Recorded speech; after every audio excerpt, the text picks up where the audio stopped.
Hello, Pastor Deborah here again, and we're beginning another episode of our wonderful love story called Agape Love Podcast. Love is here, a love story of the ages. I've been working through this big book I wrote years ago when I was just learning how to help people the Lord's way, from being a licensed clinical mental health counselor in the state of Florida and a nationally certified clinical mental health counselor in America. I was a powerful representative of mental health counselors, both in America, sat on 3 committees. I think it was the Public Policy and Legislative Committee, which I worked with public policy, legislators, state laws, federal laws, insurance companies, and with the Professional Standards Committee, which I worked with universities and professors. I also was the chairman of the nomination committee to nominate the new officers. And at the same time that I was learning how to help people the Lord's way, I also was the state representative here in the whole panhandle of Florida of the Florida Mental Health Counselors Association. I attended state meetings, I held local meetings, I wrote newsletters, I kept the licensed clinical mental health counselors and potential counselors informed of what was happening in Washington and nationally and professionally across the board. I was very busy. But I didn't know anything about helping people the Lord's way. But God was gracious. He began teaching me. I studied, I wrote. And this big book, A Love Story of the Ages, called Love is Here, was one of the results of my studying. And we've been working through it. And we were studying how humanity is basically a spiritual multitude that does not understand anything. And we had been listening to a young man who was talking to the multitudes about seeds and being thrown out in the field, and how some got picked up by birds and some got thrown on the wayside, some got thrown on rocks, and some got planted in the earth and grew, and how some people sit and listen to truth or knowledge or whatever, and they hear it, but they don't hear it. They see it, but they don't understand it. So we're going to pick up again. We were working in some scriptures out of the Authorized King James Bible called Matthew 13, verses 15 through 17. And we had been working through, with the help of the Webster's dictionary, to understand words. You don't realize that when you become a student, I had to learn and study through the Strong's Concordance, which would help me to understand a word out of the Bible, either in Hebrew or Greek.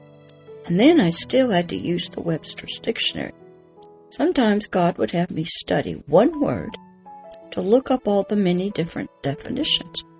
So in my learning how to help you the Lord's way and understanding His agape love and the mess humanity is in, and has been in, since the days we lost the light of the Holy Spirit in the Garden of Eden and became flesh creatures.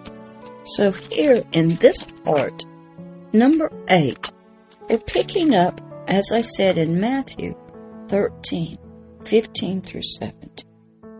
And this is verse number 15. And these were some of the disciples of this young Christ, asking him a question. Why do some people hear but do not understand? You think everybody that hears what you say understands? Let me tell you about a young lady I was working with years ago. She was from multi-generational Satanist, witchcraft, hardcore Satanist, filled with demonic spirits, multiple personalities. So I would say something to her, and I would say, please repeat to me what I just said. I wanted to make sure she understood and heard what I said. So she would repeat some words back to me, and I said, that's not what I said. She said, but that's what I heard. I learned there was a spiritual, demonic, evil, wicked spirit called a scrambler between my mouth and her ears, or they were inside of her brain. They would scramble what I said so she would not hear what I had said. You have to hear it correctly, but you still may not understand it. And that's what this young man was saying. And even his disciples went on and said, well, they hear, they don't seem to understand. And seeing, like you show them an example of something, like tell them a story, a fable, a parable, they don't perceive, they don't understand. And this Christ said to his disciples, for these people that hearing they don't hear and seeing they don't perceive, their hearts, that means their soul and their spirit, their minds, is waxed gross. Well, what does that mean? Never heard that before. Well, we're going to look to Webster's dictionary. In the Webster's dictionary, we learn what the word waxed means. Remember, we were told that these people's heart and mind is waxed gross. So in Webster's dictionary, number 1, something coated or treated with a wax substance to make it resistant to water and grease and used as a wrapping. Now that's interesting. The word gross, Gross, is defined by the Webster's dictionary as number 1, immediately obvious. Number 2, glaringly noticeable. Usually because of inexcusable badness or objectableness. Number 3, out and out, utter injustice. That's what gross means. Number 4, visible without the aid of a microscope. You can see it. Number 5, big, bulky, excessively fat. Number 6, this is the word gross now, Gross. Remember, we are told that the people's heart and mind is waxed, covered over with this substance, gross. Number 6, growing or spreading with excessive luxuriance. Number 7, of or relating to or dealing with general aspects of broad distinctions. Now this is all going to make sense in just a little bit. Number 8, consisting of an overall total exclusive of deductions. Number 9, made up material or perceptible elements. Number 10, undiscriminating. Number 11, unrefined.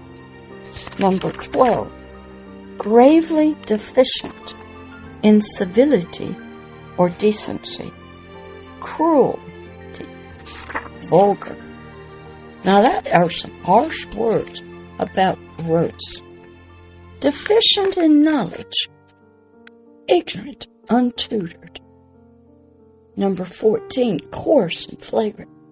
Can you believe these descriptions that this young man is saying? 99.9% of humanity is. Their hearts and minds are waxed, covered over with a substance, gross. So a person's heart, his mind, his spirit, can be spiritually covered by a spiritual covering, a veil, a foreskin, sort of speaking, that is spiritually resistant to the spiritual words of the Most High God's, this Agape Love himself, spiritual kingdom of heaven, and its spiritual words of spirit and life. Even spiritual living water can't get through this wax grossness, this foreskin, this covering of the heart, this covering of the spirit. Also, a spirit man's spiritual heart and mind can be spiritually deficient in spiritual knowledge of the spiritual kingdom of heaven. I knew nothing when I was in religion most of my life that there was a kingdom of heaven and there was a king, and I was its minister, a king myself on earth. I had to learn this through Dr. Myles Munroe of the Bahamas Faith Ministries. He grew up in the Bahamas when it was a colony of England, and he learned British law, British language, English language, customs, the Queen, not African. And God took his childhood and he used that to teach us that we were ignorant spiritual kings from the kingdom of heaven on earth. And we didn't know it because we knew nothing of what a kingdom is. And nowadays, many people don't like kings. They want politicians. They want what you might call a different form of government. But the kingdom of heaven is a kingdom. And we learned that this young man named Christ Jesus, when he got arrested for blasphemy, because he was calling himself equal to God, the religious leaders arrested him and took him to Pilate. Pilate was a political leader, a politician of Caesar in Rome. This Christ Jesus didn't talk to the religious leaders. They were not a politician. A religious leader is not a king. So when this Jesus got before Pilate, now he would talk. He could talk king to king. And this Jesus said, I am a king from another kingdom. And if I gave the order, I could have 10,000 hosts of heaven down here. So he could talk to the politician, to a representative of Caesar. So I had to learn that I was a king spiritually. And God wanted to bring his kingdom of heaven here, through me, to nature, to humanity, on earth. But I didn't know that when I was in religion. So our hearts and our spiritual minds can be deficient in this knowledge of the spiritual kingdom of heaven, and we can be spiritually ignorant that we are kings. And we are in darkness, which means ignorance, even of the King of Heaven's Agape Love. And I want to end right here. I don't want to go too far, because this is deep stuff for us to understand. And we have to go slow. First, you have to recognize you're ignorant, and you don't know anything. Spirit, that's the truth. Even if you go to church and you're in religion, and you hear about heaven, and you hear about this Christ Jesus, you really don't know the truth of who he is and why you're even here on the planet. So in this love story of the ages, we're beginning to pull back the curtain, so to speak, the circumcision from the wax grossness that's over our hearts and minds. It took me many, many years of studying, reading Dr. Myles' books, which are still out in the bookstores, watching him live from the Bahamas as he taught, watched all his conferences, because he was an excellent teacher. He taught me I was an ignorant king, and I didn't know that I was. So I thank Dr. Myles Munroe. Him and his wife, Ruth, are now in heaven. But I was in ignorance. I had a wax grossness covering my mind, and I was listening to religion. I went to every denomination possible, trying to find truth. But you can't find this in religion. You can only find it from a kingdom of heaven teacher. Dr. Myles Munroe has all his videos on YouTube for free.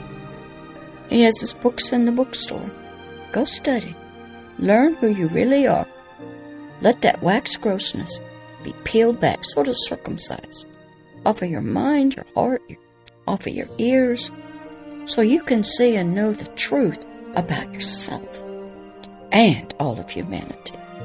All right, I hope you enjoyed this teaching of Love is Here, the podcast show.